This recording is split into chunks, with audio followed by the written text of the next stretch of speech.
I've got about 9 minutes to drop off on this Grubhub order, so I think I can knock out a video. I'm on a roll today. This is going to be my 4th video that I recorded. I wanted to talk about something that I'm kind of realizing.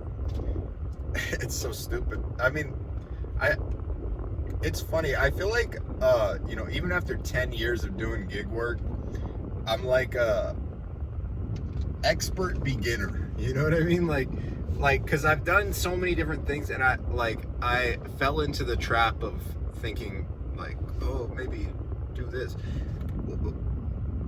I did my first Grubhub delivery in February of 2016. I had not even heard of Grubhub when I signed up for the shit. Like, I thought it was a scam, but sure enough, it wasn't a scam. I mean, well, maybe it is. Maybe it's been a scam this whole time. I don't really know, but what was I saying? Oh yeah, so I started in 2016. I always would see like rideshare drivers, and I was like, oh, like those guys are the real deal or something. You know what I mean? Like, I don't know why, but like when you're a delivery driver and you've only done deliveries and you're like 18 years old, 19 years old, 20, whatever, I was looking at them like, oh man, like you got to be 21 to do that. They look like they're like fucking doing something.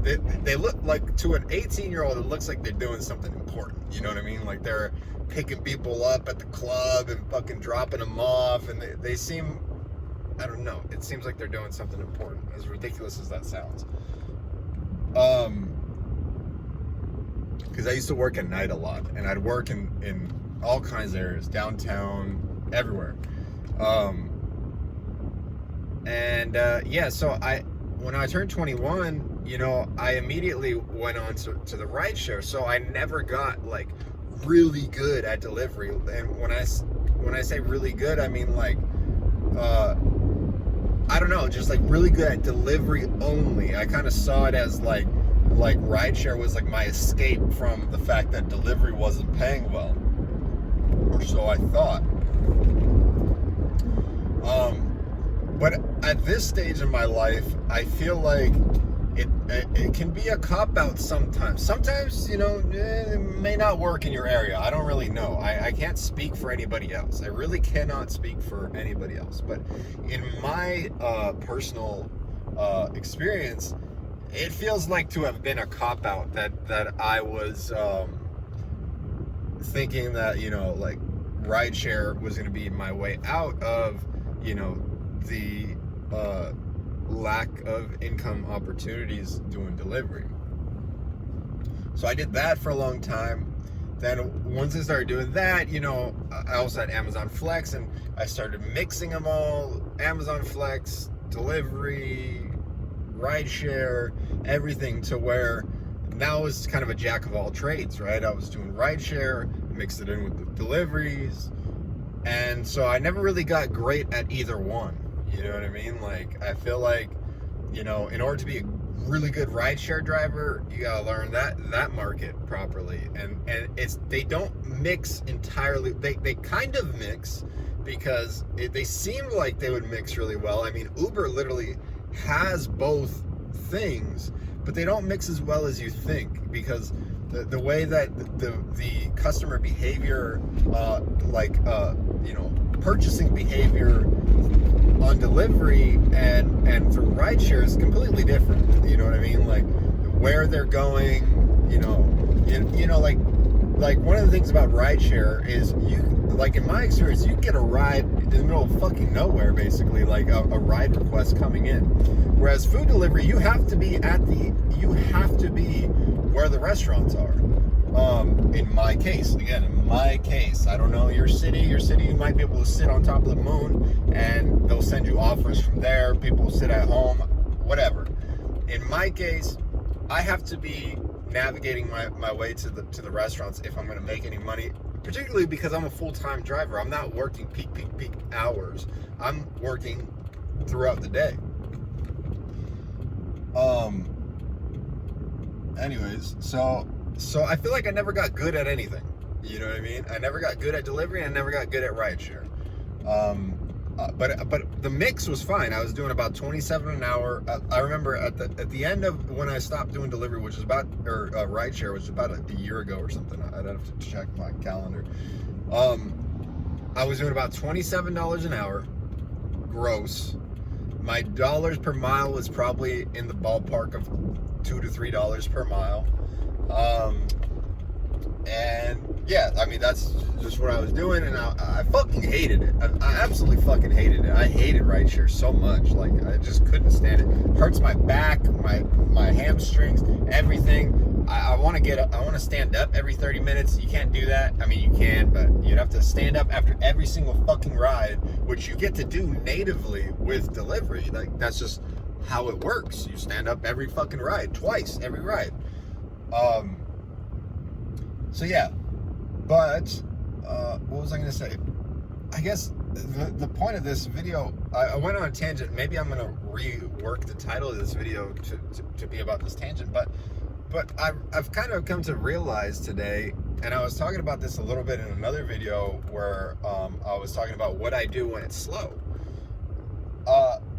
It really feels like when you do, like, if there's a really hot event in delivery, Halloween, that's what the event just came up, expect an absolute crash in order volume below what you normally would expect on a given time of day, week, whatever day. Today is Wednesday. It is not supposed to be a busy day. Wednesday, middle of the day, not supposed to be a busy day.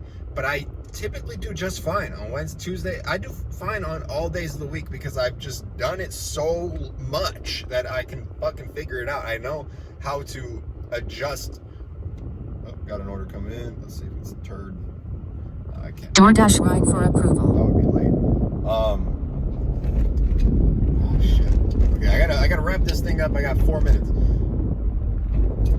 I forgot what I was gonna say. Yeah, so you got Halloween, people go nuts. And then the order volume doesn't revert back to the middle, right? I guess it's kind of like stocks, right? Like stocks, like they go way up and then they don't just go right back to where, I don't know, whatever. I don't want to talk about shit that I'm not qualified to talk about, but offer expired. It doesn't fucking go back to the middle, is what I'm saying. It goes, the order volume goes way the fuck up. People are ordering every fucking thing they can think of. And then, like, they spent all their fucking money and it just goes, boom, just plummets. The order volume goes to hell. I was saying, Wednesdays, Tuesdays, whatever, I do fine all days of the week. Like, I do fine because I know how to play the volume game.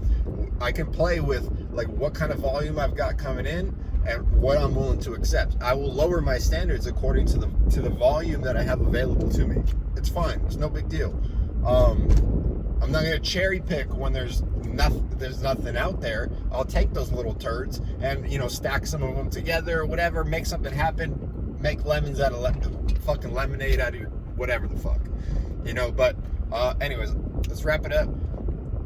I've noticed that when the order volume goes crazy high, expect it to go crazy low in the opposite. And then don't be surprised when it happens. And then you won't be as frustrated. Like today has been fucking terrible. No orders. Like really no order. Like I said, I've been doing this shit for 10 fucking years. Like I know there's no fucking orders. You know what I mean? Of course, as I say that, there's orders coming in. DoorDash ride for approval. I probably approval. would take, but I'm on another delivery and you know, it is what it is. So, because DoorDash is so on top of you with the on-time rates, it's rough. So yeah, long story short, if you have really busy times, expect that trough to be coming in, and then, you know, if you kind of expect it, you're not so upset about it. You know what I mean?